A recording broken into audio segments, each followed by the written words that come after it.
Salam sejahtera, terima kasih karena bersama dengan saya di Nazilin Unity Channel.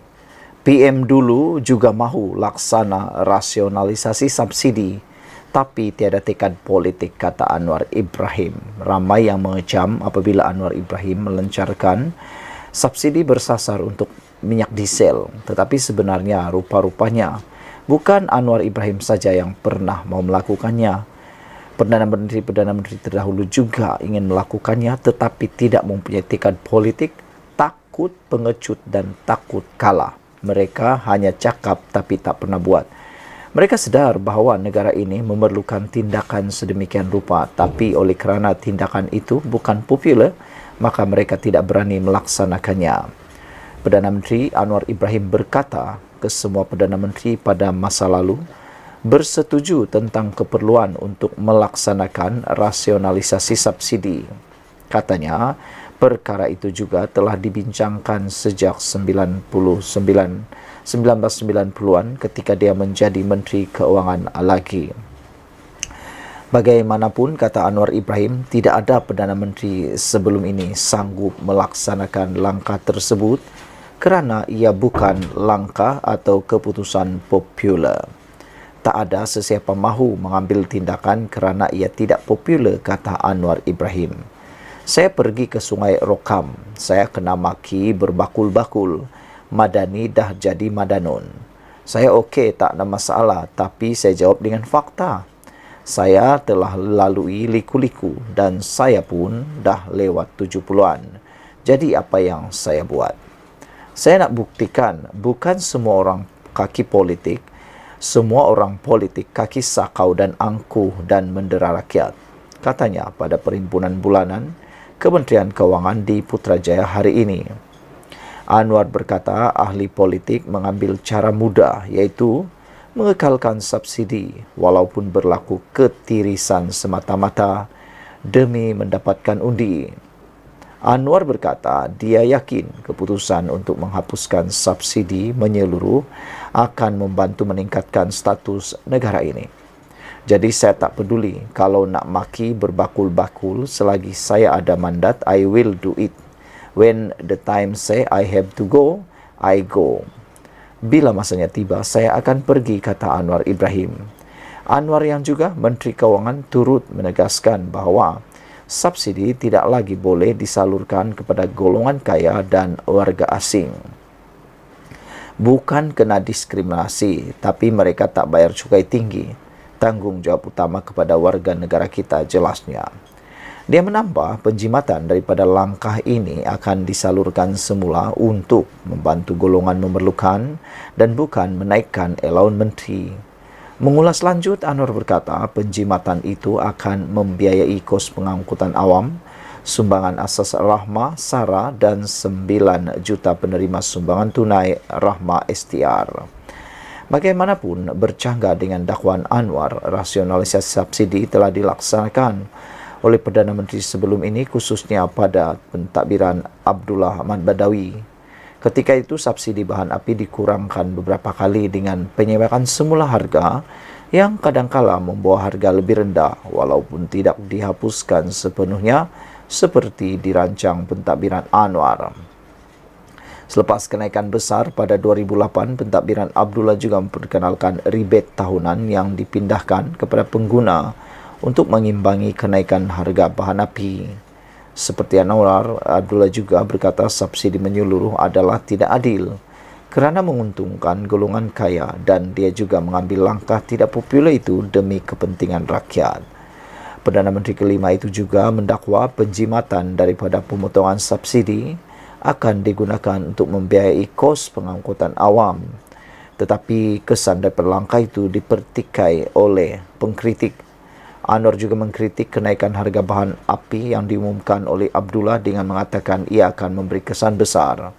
Dia juga malah mengecam rebate tahunan yang ditawarkan kerajaan pada masa itu. Kerajaan pimpinan Anwar merancang pemberian subsidi bahan api bersasar bermula dengan diesel dan seterusnya menghapuskan subsidi menyeluruh bagi RON 95. Kos ini akan ditaimbangi dengan pemindahan tunai bulanan. Bagi penggunaan diesel, rebate bulanan diberikan sebagai RM200. Sekian dulu untuk kali ini. Jangan lupa tinggalkan komen Anda. Bye. Selamat sejahtera. Terima kasih karena menonton channel ini. Anwar Ibrahim mendedahkan sesuatu yang paling maha mengejutkan kita semua. Beraninya Anwar Ibrahim kata, golongan maha kaya perlu dipertanggungjawabkan. Apabila isu ini dikemukakan, beberapa komen daripada netizen berkait isu ini. Apabila Anwar Ibrahim kata, golongan maha kaya perlu dipertanggungjawabkan, beberapa netizen memberikan komen yang agak luar biasa. Ada antara mereka kata, ngamlah, sesuailah. Anwar Ibrahim kata seperti itu. Ada juga yang kata, teruskan usaha. Itu Anwar Ibrahim. Harus jadi kenyataan dan harap jadi kenyataan. Brown Falcon kata, insya Allah.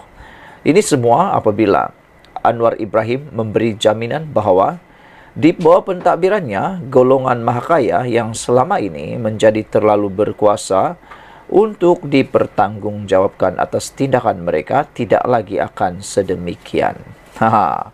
Menurut Anwar Ibrahim, orang kaya mempunyai kewajipan untuk menyumbang kembali kepada masyarakat kerana status mereka dicapai dengan bantuan orang lain. Anda untung bukan kerana Anda saja, kepintaran dan pelaburan Anda saja. Anda kena ingat, tukang masak, tukang cuci, semua ada peranan. Bagi pulangan sikitlah kepada mereka, kata Anwar. Bela nasib mereka. Kata Anwar Ibrahim yang juga Menteri Keuangan ketika berucap pada perhimpunan bulanan kementeriannya di Putrajaya pagi tadi. Perdana Menteri kemudiannya menyorot cabaran yang dihadapi oleh pejabat awam apabila berhadapan dengan individu kaya yang mempunyai hubungan dengan orang yang berkuasa. Jutawan bayar cukai sikit kerana dia terlalu berkuasa untuk kita singgung. Kata Anwar Ibrahim, dulu saya pergi LHDN, Lembaga Hasil Dalam Negeri, 25 tahun lalu saya sebut di media, jutawan paling sukar bayar cukai. Ini yang paling bikin sakit hati lah kan. Semua orang bayar cukai. Semua orang bayar cukai. Tapi Anwar Ibrahim kata, jutawan paling sukar bayar cukai. Paling sukar untuk membayar cukai.